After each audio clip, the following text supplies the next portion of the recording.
Hello and welcome in to our introduction and first kind of look at this new game called United Penguin Kingdom Huddle Up.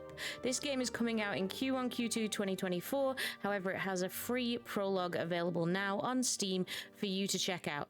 This is kind of me going through the game, going through the setup, what it's about, the pros, the cons, the cute things, and hopefully you will like what you see and you'll go check out the game yourselves. And if you don't want to, that's absolutely fine, but this is just what I found from playing it for the first couple of times. So it's got a cute little story of how the penguins exist and why penguins have power. And when you come in, you can play with the tutorial, which talks you through all of the basics you could possibly want to know, or you can just dive straight into the game. So we are just diving straight into the game here. We are not going for the tutorial, but obviously if you're a person who likes tutorials, then that would make sense. Now, straight away, you can see here we have multiple options. So it has kind of modes set up: relaxed, normal, hard, survival, but also within that, you can completely define that for your own settings. So if you want more penguins to start with, you can. If you want more resources, you can kind of play with it completely, which I think is really cool. Now, in the full game, there's going to be 5 maps. We only get 1 map in the prologue, which I think is fair. It is only a prologue. The game's not out yet. But you do start with a basic map, and then you get to kind of design your little emblem for your community. Now, this is on every single building, so make sure that you like it because you're going to be seeing it a lot. And you also get to pick the name for your little penguin kingdom. I always go with the Huddle, but that's because that's what my community are called. But obviously you can choose whatever you want for yours, and it's lots of fun. And then that's it. We're straight into game. So we start off with these little penguins stranded on the ice, and this is kind of the map that we are given. So we've got a pretty basic setup. It's 3 solid island blocks of ice that are just floating in the water.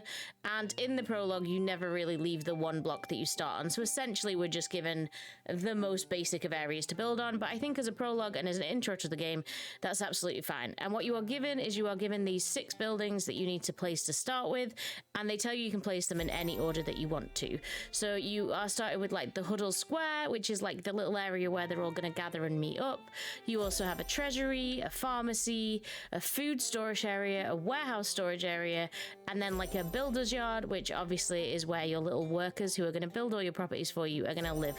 Now, the great thing about all these buildings is they have no like needs, so they don't have power needs, so you can literally completely place them wherever you want.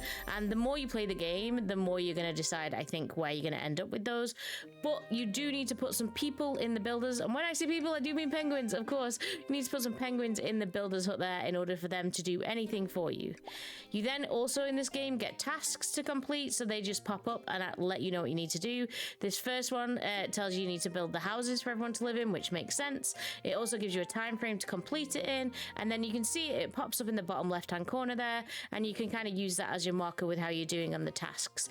You can also look at each of your penguins as they wander around, and we'll get more into that later. So house wise, the first ones you start off with are a basic lodge, aka an igloo. Makes perfect sense. They are really cute.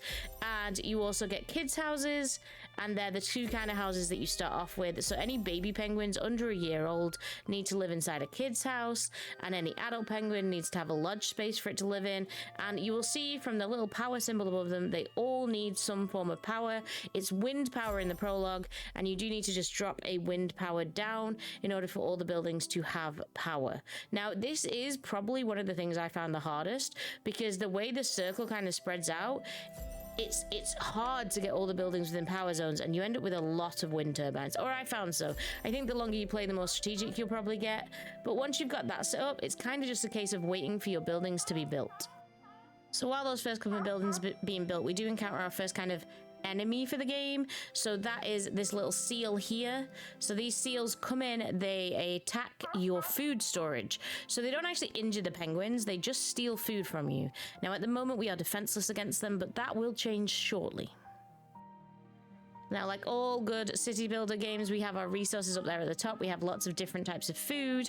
We have our building blocks, and it also shows us how many penguins we have and whether they're homed or not, and how many kids versus how many adult penguins we kind of have living.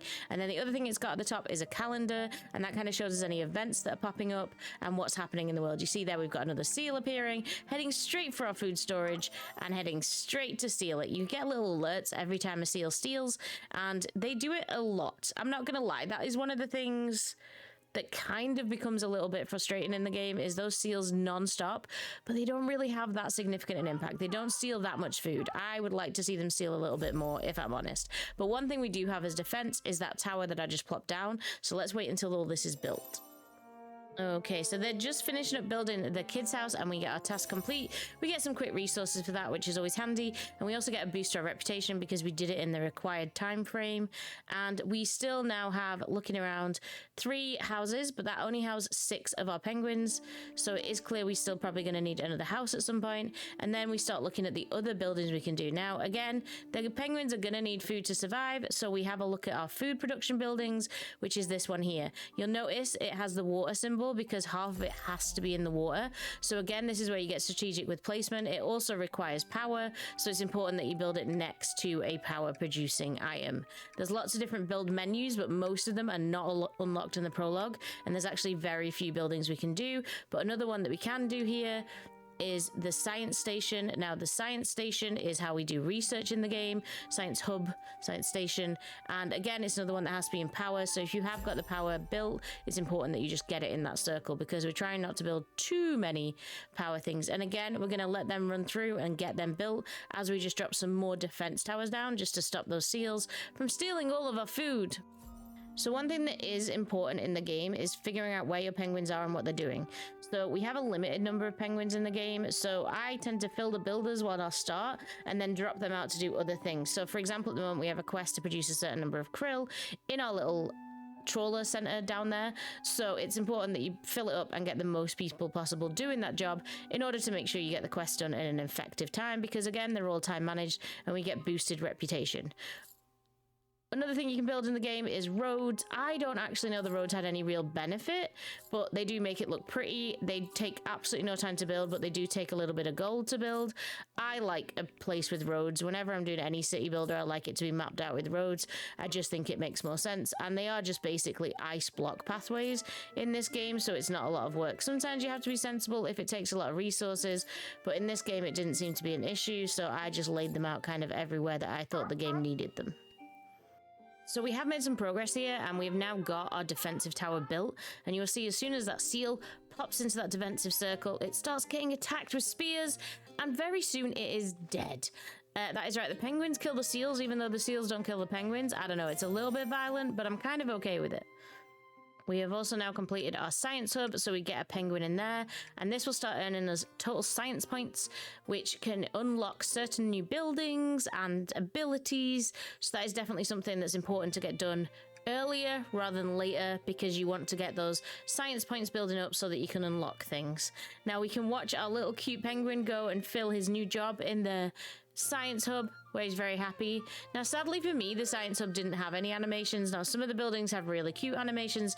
The science hub, you don't get to see them, but as you will see here, if you go down to the trolling station, you can see them doing their little krill fishing, which I think is really cute. The penguins look really happy doing their little jobs. You also get to see animations for the defensive tower. They make little ice spears, and some of the buildings that come up later there's animations for, and they're so cute. I just wish every building had something, and I really wish there was some kind of animation for the igloo houses, because I think it'd be so cute to see what the kid penguins are doing inside the house, or what the adult penguins are doing. So another thing that happens throughout the game, and it gives you a little notification in the bottom left hand corner, is your little baby penguins will age up, which means they need adult housing. And obviously we were short on adult housing, so we've plopped down some lodges here, but when they don't have a house to live in for their age, you get the little red symbol above their head, and we've had 4 penguins age up all at the same time. So these penguins are going to need themselves a little house. It also means they can now do adult jobs, so we have more free penguins that we can put to work getting some jobs done, which is really handy because, like I said, the penguin shortage is one of the biggest problems. Now we've also got some research points and we can unlock some things. So we can unlock a feature because we can afford it, and this is where we unlock the welcome ramp. So we'll talk about that once that gets built, which is our next little mission that we're going to get done. Okay, so the welcome ramp is just finished. You can see it, it's so cute. It's got like a little air mattress that they land on, and then it's got these 3 little slides that the penguins pop up on. So that's now finished. We're just making sure it's got roads and that it's got power and that everything's sorted.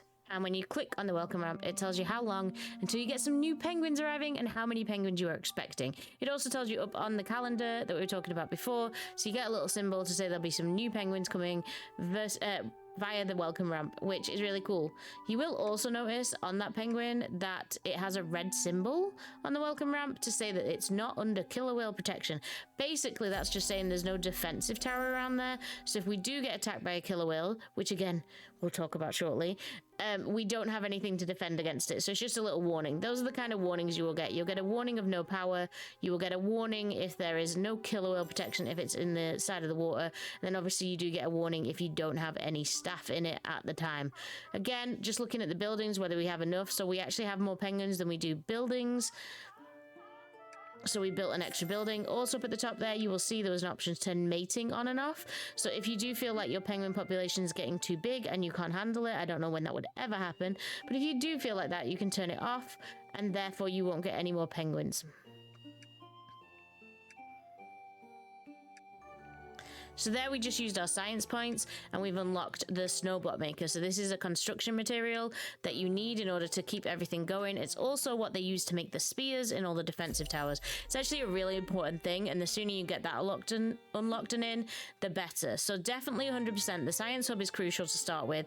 The welcome ramp, the sooner you get it in, the sooner new penguins arrive. So that is important. And then the snow block maker it becomes a problem later, resources. And I definitely think the sooner you can get that snow block maker in, the better. So the snowblock maker is now done, and you can see the little penguins working. They are drilling down into the ice in order to get themselves some nice little snow blocks that they can use to build all of the structures. And again, it's the animations I think make games like this. Like, they could have just put a building down, but no, we get to see the little penguins at work, and that makes me so happy. So once you've kind of got everything down, you're just working your way through the tasks, you're unlocking things, and then we get to kind of the events that happen. So they pop up in like a red warning when they're a bad thing, and obviously there's a few things that are going to happen because it's a survival game, so we need to make it a little bit different. So we've had individual seals up until now, but we've just been notified that a seal army is on its way. So we need to keep an eye out for it, and that means that basically we hope we've got enough defensive towers, otherwise they're going to come and steal all of our food. Now, you will see in a second, they pop up. So we've got some coming kind of from every direction. And as you can see, it's quite a lot of seals. I'm not going to lie. And obviously, we're going to be overwhelmed by that. We've got our little defense towers. They can only hold one guy, and he's only got so many spears. So the chances of us actually being able to kill at this stage all of this seal army is very, very light. But what I would say, and what I've said before, I don't think the seals really do enough damage to make that a real threat. We've got a massive invasion coming in. We are managing to kill a few of them because we get gold every time we do. You can hear that noise. You can see the green notification. That seal successfully being fended off and dying. But they raid our food supply, and yet it doesn't really seem to make a dent on the food supply. Now, I'm not sure if that's something that would ramp up as the years go on. Would the seals steal more food? Would they become more violent? What would happen? But for now, I don't really see the seals as the threat that I think they could be. I love it. I think it's a really cool mechanism. I like that they don't actually attack the penguins. I don't know how I'd handle an actual penguin war because penguins are my favorite animal in the whole world. So the thought of having to deal with poor, sad, dead penguins would really upset me. But I don't know, maybe it's a thing that happens. Like I say, I don't know if it's something that happens after the first year, but right now I just think the seal army isn't as big a threat as it could be. The next sort of event that happens that you're warned about on your calendar is when your newcomers are going to arrive. They're going to arrive via this welcoming ramp here. I'm going to be honest with you, all it does is tell you the month it arrives, and I just sit and stare at it because I always get so excited to see the cute little penguins arrive. So yeah, you don't have to watch. They're going to arrive whether you're watching it or not, but I just think it's kind of cute. So the penguins will arrive, and then you will have 2 new penguins to put to work inside of your little kingdom. And as you can see, they just arrive, they bounce, and then they go straight off to work. And then there is the real enemy of this game, the killer whales. So you are warned what month they are arriving in, and just before they come, you're getting a little alert popping up saying that a killer whale is approaching. But oh boy, do they do damage fast to your buildings. Now, I had run out of snow blocks at this point, so my defense tower was doing nothing, but even if it could do something, it doesn't really do a lot. They have 2,000 health, and we have a guy with a spear that can do 50 damage a throw. So chances are, in the first year, you are gonna be losing your buildings to the killer whale, and you just kind of have to accept it. Now, I found in months you generally get 2 attacks. So we saw the killer whale twice, which means it did destroy 2 of my buildings. And you can see here, I've got a spear thrower. They're doing their best, but it's kind of ineffective against a 2,000 pound enemy that it just wants to eat my building for some reason. Again, I'm kind of grateful he doesn't eat my penguins, if I'm 100% honest. But yeah, so that is what happens when they attack. Now, the good news is you can rebuild your buildings, and for things like the newcomer ramp, it doesn't seem to reset the time it takes for a newcomer to arrive. So all it is a little bit of inconvenience for resources, which again is an annoyance because you have to get all these things rebuilt, but it's not really too much of an annoyance that you like get frustrated with it, because absolutely at this stage in the game we ain't defeating those killer whales, we're just taking what comes. Now, life on the ice is not all boring or fending off killer whale attacks. You can also do things to make life more fun for your penguins. There is a carousel that you get to watch them ride around like that, which is just absolutely adorable. Baby penguins on the back of a seal. Yes, there is an ice rink, which is very cute. The penguins come along and they skate around the ice rink. Now, I admit, the way they do this doesn't necessarily look fun to me, but the penguins really enjoy it. You can see their fun going up on the side. The penguins have, like, the best life here. And then you can also build things such as a temple, which helps with the penguins' spirituality and helps them chill out a little bit and makes them quite happy and rested, and generally just makes your penguins a little bit happier in life. So it's important that we get that built. Some other buildings worth a mention. We also get a school in the building, which is for your young little penguins. Now, the school only has space for 6 baby penguins, so it is important you bear that in mind. But they get an education, and that's an important measure to get them educated. I don't really know why yet, but I'm assuming it's going to come more apparent. And then there's also the village hall. Now, this is cool because you can ask your king for a gift. So we ran out of snow blocks pretty early on. We were struggling, and you can get help from the king. Now, obviously, that does hit you back some reputation points, but I still think it was worth doing. We got some snow blocks, we could finally build everything we needed to build, and it was definitely worth it. And then you are coming to the end of your year. So I assume this report is something you'd get every year in the game, but obviously it's our final report because we only get a year in the prologue. But it tells you where your reputation was and where you were ranked in the United Penguin Kingdom. It also lets you know whether you made it to city status or not, which we did not. We were actually over 1,000 reputation points, which I think is pretty good. It also lets you know all the measures, so happiness, education, gold, reputation. Tells you how many penguins, how many baby penguins. Tells you who arrived. It tells you whether you explored, which obviously is not something in the prologue. And then it lets you know how many kills you got. So we killed 75 seals, which I think is quite impressive. And that is it for the prologue. I cannot personally wait until the full game comes out.